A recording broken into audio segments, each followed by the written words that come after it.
Saya menyatakan ini bukan reshuffle. Prabowo ingin mengetahui ini publik terhadap kebijakan yang mau diambil.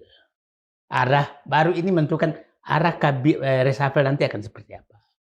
Sehingga kalau kita lihat, ada dua kubu yang dipertemukan. Saya katakan kubu Jokowi 24 karat dan kubu anti Jokowi tulen.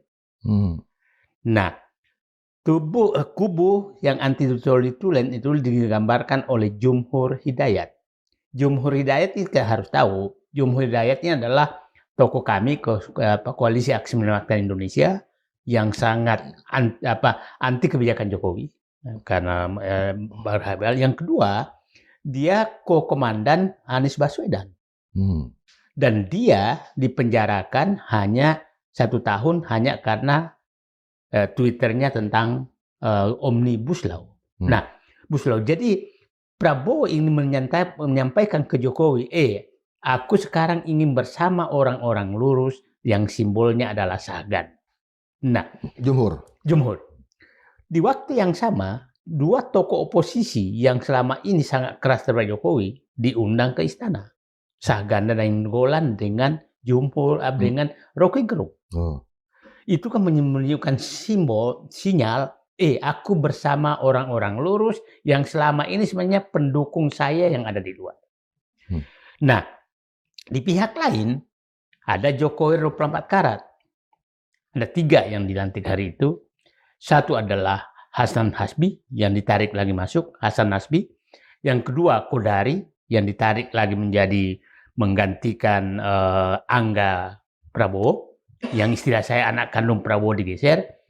Yang ketiga adalah Dudung menjadi KSP. Nah, ini kita lihat pertarungan publik terhadap dua kubu ini. Jadi sekarang ada dua kubu di dalam sinyal kabinet Prabowo ini. Nah, kita lihat sekarang apakah Prabowo akan tertarik kedua, tapi minimal beginilah. Sudah terjadi keseimbangan di Prabowo sekarang. Selama ini kan orang-orang yang dianggap anti Jokowi tidak bisa sama sekali masuk istana. Sekarang orang yang anti Jokowi ada di istana. Artinya Pak Prabowo sekarang ada di titik tengah untuk itu. Karena Sagan memang simbol yang harus diambil. Jumhur ya. Simbol yang harus diambil. Karena dia simbol betul. Simbol oposisi yang 24 karat lah terhadap kebijakan Jokowi selama ini. Nah, itu yang kita lihat. Nah, karena saya yakin akan ada reshuffle yang lebih besar.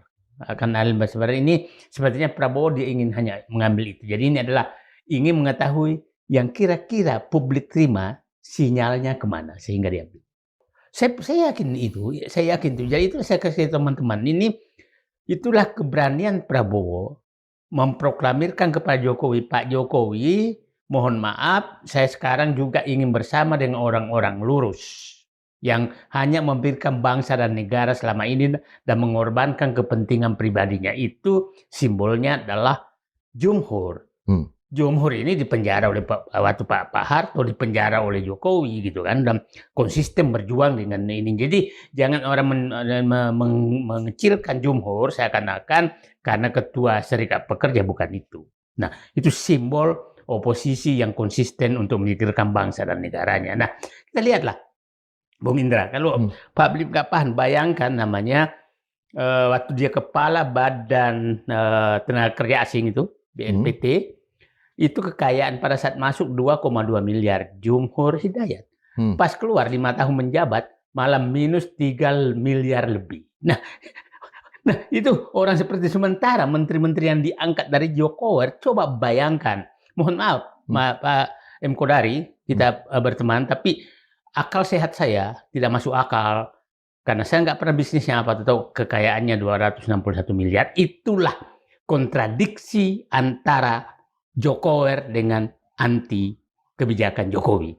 Bandingkan Kodari dengan Jumhur Hidayat. Itu publik harus paham seperti itu. Saya mendengar di dalam sudah mulai resah. Karena dengan adanya Jumhur di dalam, dia tidak akan berani lagi bicara karena ada geng lain. Dan Jumhur Anda nggak bisa larang dia menceritakan nanti ke Rocky Gerung, ke Said Didu, Bahlil ngomong apa, Erlangga ngomong apa, ini ngomong apa, itu. Nah, saya yakin akan terjadi mulai mereka resah. Zulkifli Hasan dan nah matanya Jumhur ini paham. Jadi menurut saya watchdog-nya sekarang ada satu. Watchdog-nya kabinetnya ada dulu ada Sapri ya watchdog-nya, sekarang ada Jumhur. Tapi itu watchdog pribadi daripada Sapri itu watchdog pribadi Prabowo. Kalau ini watchdog daripada oposisi kepada penikmat kekuasaan selama ini. Karena kemampuan ini dia mendengarkan aja Bahlil ngomong, dia tahu mau kemana nih barang.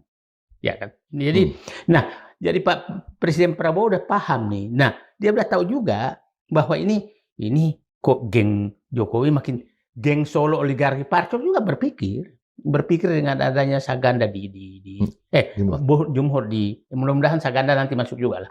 Kesebut. Ya, sering abang sebut tuh. Abang doanya makbul biasa. Nah, itu kira ini saya. Nah, cuma saya begini. Saya udah menduga kan begini. Ini kan dimasukkan menjadi lingkaran istana ini kan diehard Jokowi. Diehard Jokowi semua yang ada di sekitar Prabowo. Satu, Hasan Nasbi. Hasan Nasbi kan tugasnya menghajar, tanda kutip, siapapun yang tidak sejalan dulu dengan Jokowi. Termasuk Prabowo dihajar kayak apa. Semua kata-kata dasarnya ke Prabowo itu masih lengkap. Nah, Kodari itu adalah menghajar dengan cara lebih halus. Dudung lain lagi, ya kan? Nah, kita harus menilai Sekap ini kan lebih lama dengan Jokowi. Jadi ada 4 pintu menurut saya yang dikuasai Jokowi terhadap Prabowo. Tapi ada 2 kemungkinan. Apakah memang dikasih peran atau Prabowo lagi mengandangkan 4 orang ini. Lu di sekitar gua, lu nggak bisa ngapa-ngapain. Karena ada di sekitar saya. Anda nggak bisa lagi ngomong macam-macam. Nah, cuma saya agak kemarin berpikir, kenapa gaya Prabowo berbicara waktu di Jalap kemarin keluar kata-kata memusuhi. Padahal moto yang dibangun dia kan persatuan. Ini setelah pelantikan kabinet kan? Ya, setelah pelantikan kabinet. Nah, mudah-mudahan itu hanya emosi yang berlebih.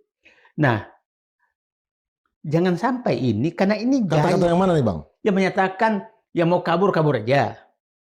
Yang kalau perlu kabur ke Yaman aja, itu kan diksi yang tidak itu kan menunjukkan sesuatu kelompok yang dimusuhi gitu kan. Nah, selama ini kata-kata yang keluar dari Pak Prabowo itu adalah diksi yang memusuhi oligarki yang merampok negara. Ini menjadi masuk ke diksi yang memusuhi kelompok diksi yang ini kan seperti menyatakan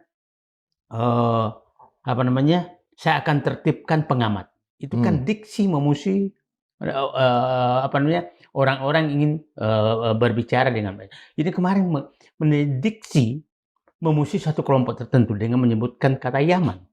Nah, saya masih ingat ini gaya Hasan Nasbi, gaya menyerangnya Hasan Nasbi. Saya tetap berharap Prabowo gitu. Walaupun kemarin itu menurut saya bertolak belakang dengan moto yang dibangun, ingin membangun Indonesia dengan persatuan.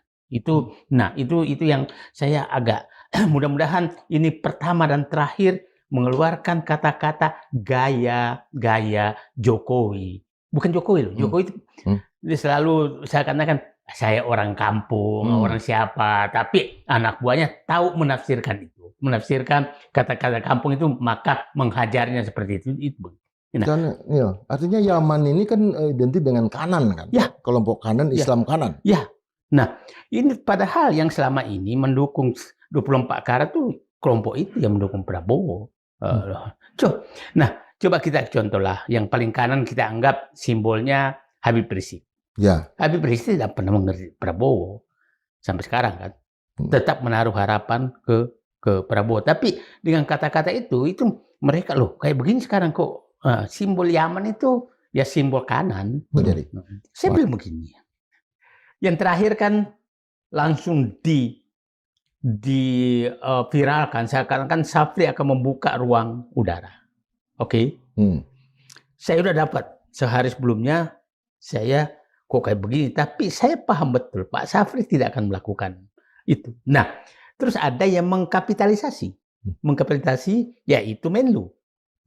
Seakan-akan tidak terjadinya masuknya di dalam perjanjian itu seakan-akan karena surat dari Menlu. Saya orang dalam pemerintahan lama. Tidak akan pernah ada surat dalam pembahasan internal. Coba aja carikan surat itu. Pasti itu hanya intrik untuk menghajar Safri. Dan surat itulah yang seakan-akan ada surat dari Menlu yang menyebabkan ini tidak masuk. Semacam veto dari Menlu ya? Veto dari Menlu. Sebagai triumvirat ya?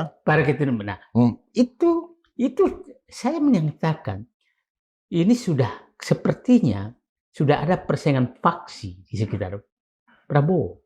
Kita contoh begini. Kasus yang paling ini kan ulang tahun Teddy di Paris. Orang yang dekat Prabowo pasti paham betul bahwa siapapun orang dekat Prabowo dia perlakukan seperti itu. Lepas pro kontra bahwa di hotel mewah dan lain-lain. Nah, terus yang menarik, kok ada yang viralkan? Ya. Artinya, apakah ini kelompok di dalam ini sudah menjadi pembusukan terhadap Prabowo, bukan terhadap Teddy? Terhadap Prabowo dan kalau permainan seperti ini biasanya geng Solo oligarki Parcok yang main. Coba langsung Bung Indah hubungkan bunga yang dikirim ucapan ulang tahun Teddy, 4 bunga pertama itu semua dari PIK 2. Jarang-jarang ya satu instansi atau satu perusahaan mengirim 4 bunga sekaligus. Dan ada Aguan, ada Ali Hanafi, ada 2 PIK 2. Nah, ini tangan Tuhan sedang bekerja. Itu ingin menunjukkan, pintu kami masuk adalah Teddy. Nah, itu Prabowo juga paham. Ini ada sesuatu. Kenapa saya menyatakan dia paham? Jadi pada saat saya ketemu Pak Prabowo, kenapa PIK 2 masih jalan? Spontan saat itu Pak Prabowo, loh kok masih jalan? Ngangkat tangan begini. Nah, ada Wamentan di situ. Pak, itu bisa nggak di moratorium konversi lahan tambak dan sawah? Jangan ada konversi di situ. Lakukan itu. Nah, jadi baru saya paham ternyata tidak bisa itulah tangan Tuhan. Sepertinya pintu masuknya di situ. Sehingga penertiban di PIK 2 ini agak terhambat gitu kan. Nah, tapi Allah membuka. Nah, jadi saya agak was-was. Saya meja ini auranya lain loh. Auranya karena kita masuk sini biasanya rasionalitas kita menonjol dan berpikir depan. Yang perlu diwaspadai sekarang adalah siapa tahu sudah ada faksi yang memang geng Solo oligarki Parcok ingin melemahkan Prabowo. Nah, kenapa dia harus dilemahkan begini? Pak Prabowo belum pernah menyambut perkataan dukungan Jokowi dan geng Solo bahwa 2029 Prabowo Gibran. Prabowo belum pernah menyatakan yes or no.